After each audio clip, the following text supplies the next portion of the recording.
This is bankrupting Florida homeowners and nobody wants to talk about it. And the worst part, your realtor, your lender, even your title company, none of them are going to save you from it.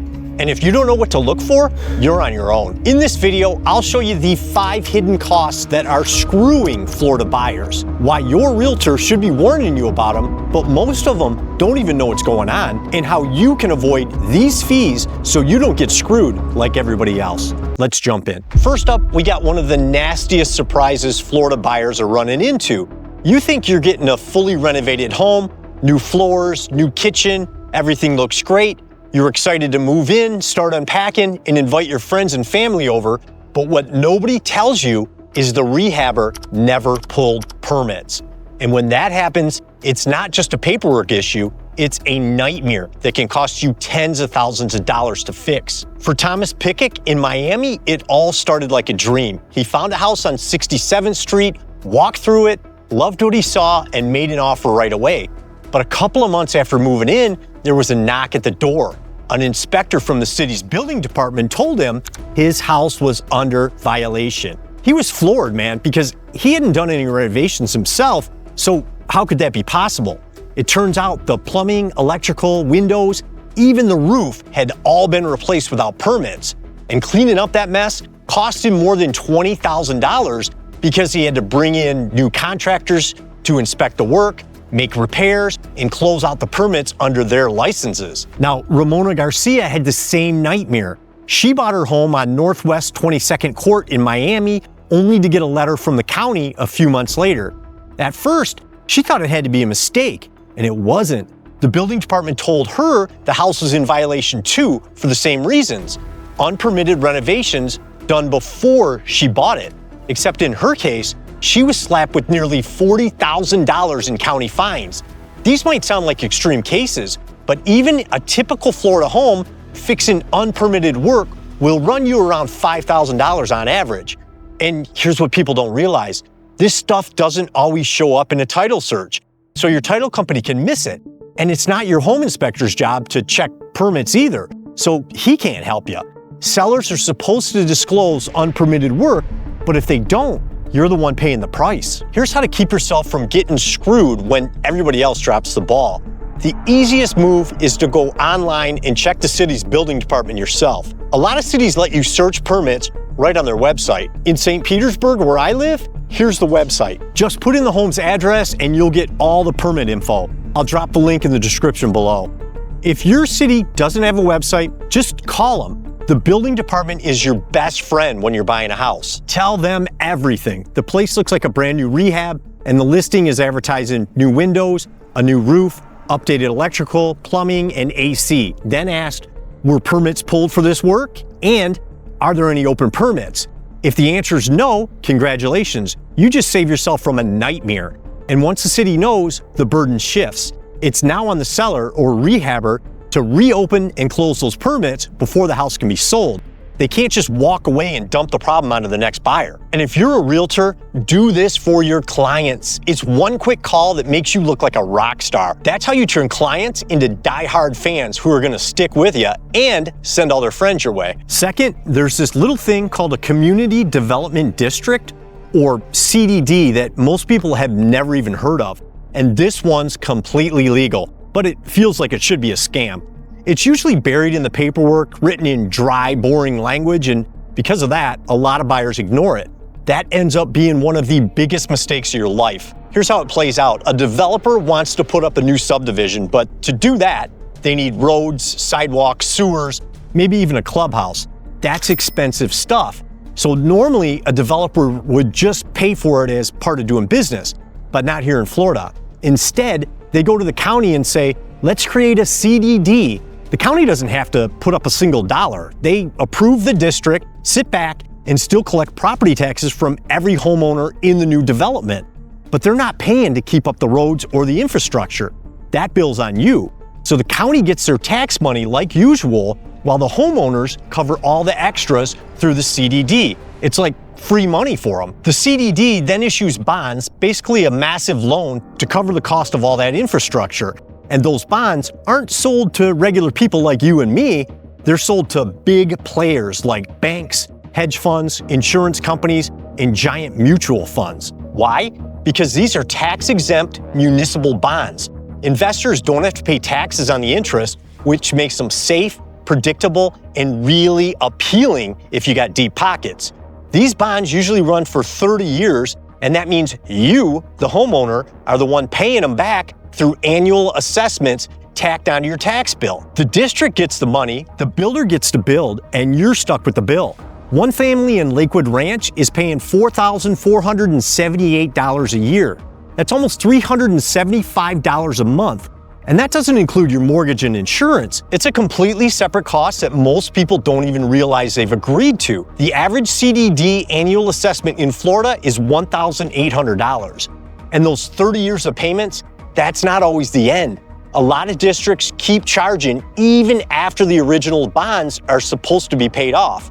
They'll tack on new projects, landscaping, or clubhouse upgrades, and the bills just keep coming. So how do you protect yourself from getting caught in this mess? Hire a great realtor.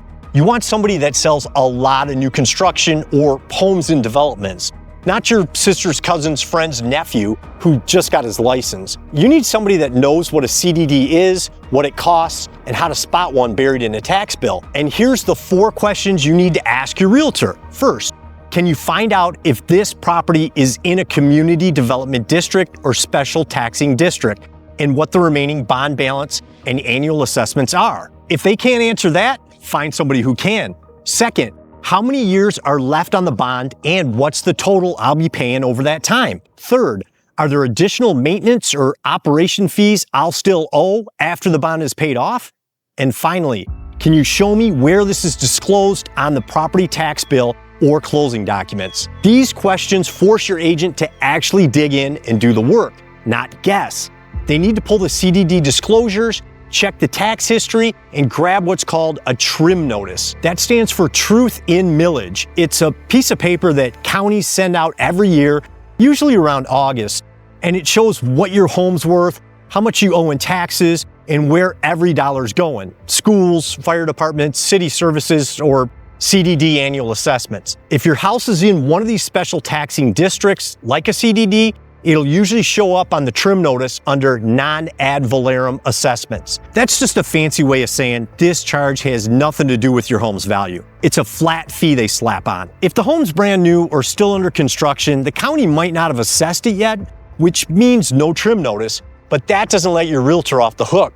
They still need to get the information and answer your questions. And if they don't know how to do it or they shrug it off, get another realtor. And at number 3 on the list, we got a hot topic in Florida right now.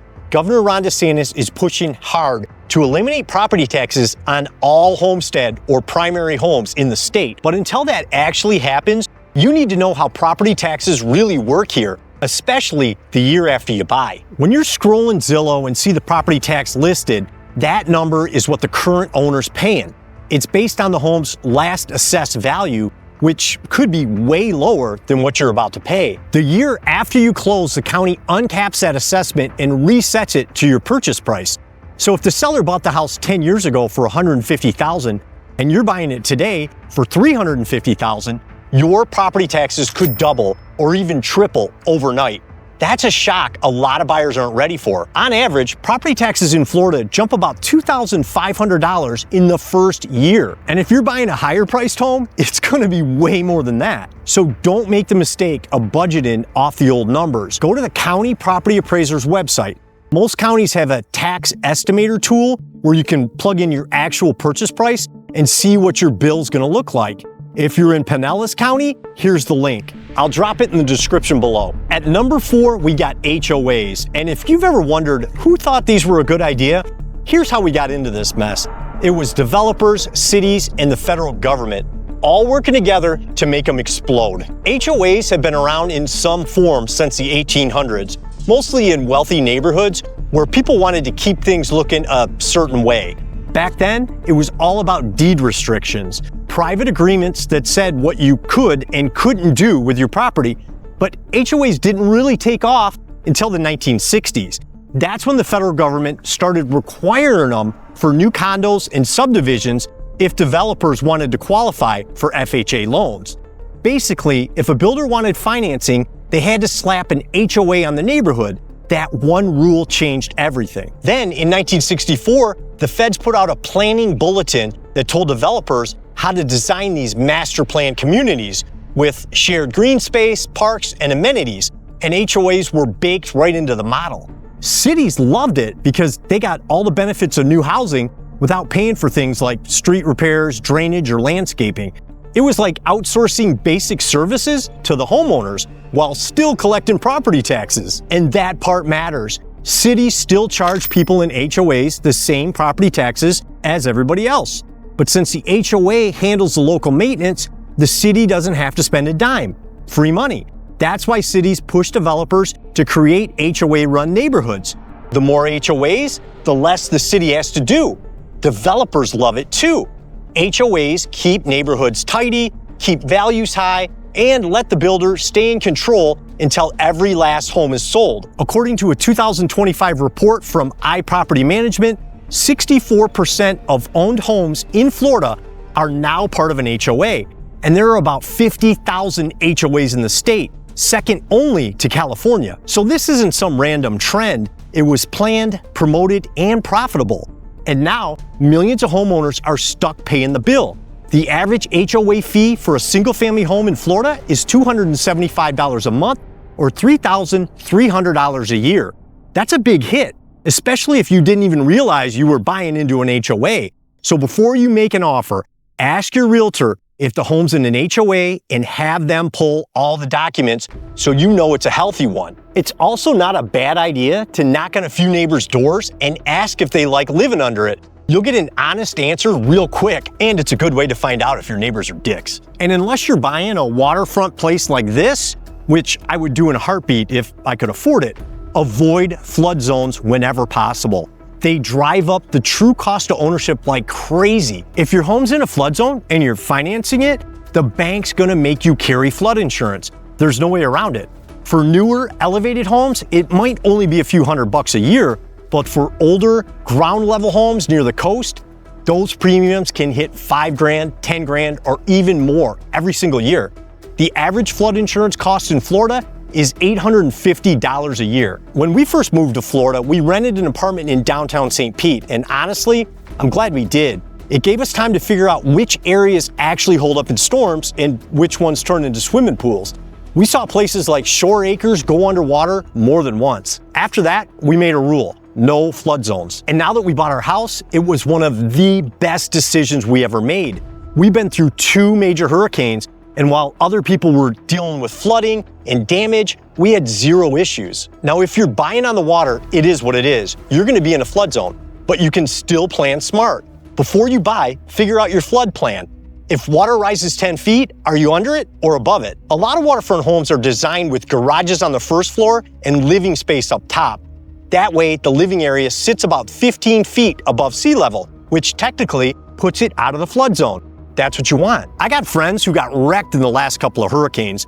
They bought in a flood zone because everybody said, it isn't flooded in 100 years. And then it flooded. Just know what you're getting into and prep for it. If you want to see if a house is in a flood zone before you buy it, here's the link. I'll drop it in the description below. So when we add up all these fees, it can turn your dream home into a nightmare real fast.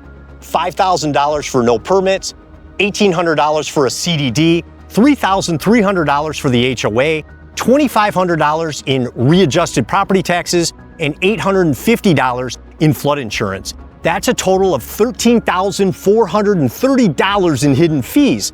And every single one of those costs is something you now know how to spot, what questions to ask, and where to look so you can avoid them completely. So that's the real story behind the hidden fees that are bankrupting Florida home buyers. But this isn't the only way money's getting pulled out of your pocket in Florida. Click here to learn how DeSantis' move to end property taxes starts with this. It's one of the biggest changes Florida's ever seen, and it's going to affect every single homeowner. Click here, and I'll see you there.